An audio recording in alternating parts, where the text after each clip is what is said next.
Start. In the present appeal, the insurance company has challenged the award only on the ground that the compensation awarded to the claimants is excessive and arbitrary, and the rate of interest awarded by the tribunal, that is 8% per annum calculated from the date of filing the claim petition, is also arbitrary. It was argued by the counsel for the appellant that in column 6 of the claim petition, the claimant has stated the income of the deceased to be rupees 15,000 per annum, and therefore the tribunal had acted arbitrarily in determining the compensation on the basis of a notional income of rupees 20,000 per annum. It was also argued by the counsel for the appellant that the deceased was a bachelor, and therefore, while determining the multiplication, 50% should have been deducted as personal expenses from the notional income of the deceased, and the tribunal had erred in deducting only 1 by 3 as personal expenses of the deceased.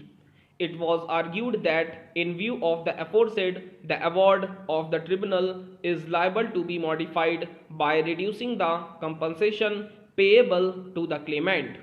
Rebutting the argument of the counsel for the appellant, the counsel for the claimant has argued that the income of the deceased was stated to be rupees 15,000 per annum, column 6 of the claim petition, on the basis of the notional income provided in paragraph 6 of the second schedule.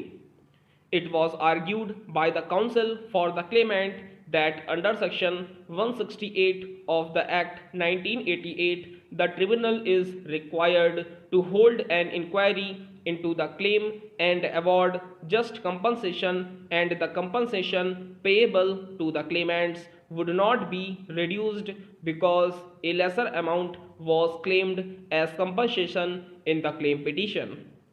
In support of his cross objection, the counsel for the claimant has argued that from the evidence on record, it was proved that at the time of his death, the deceased was earning rupees 5,000 per month, and therefore the tribunal had acted arbitrarily in determining compensation on the basis of a notional income of rupees 20,000 per annum.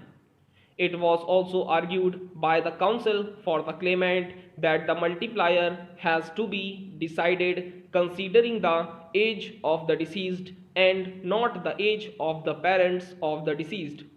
It was further argued that the tribunal had also erred in not awarding any amount to the claimant for funeral expenses and loss of estate, as well as for loss of love and affection. It was further argued by the counsel for the claimant that the claimant was entitled to interest of 12% per annum, and the award of the tribunal awarding merely 8% per annum as interest of liable to be modified. Thus, it is held that the deceased was unemployed, and the argument of the counsel of the claimant that compensation should be determined taking the income of the deceased as rupees 5,000 per month is rejected. The notional income of the deceased and the consequential compensation payable to the claimant is decided later on in the judgment. Stop.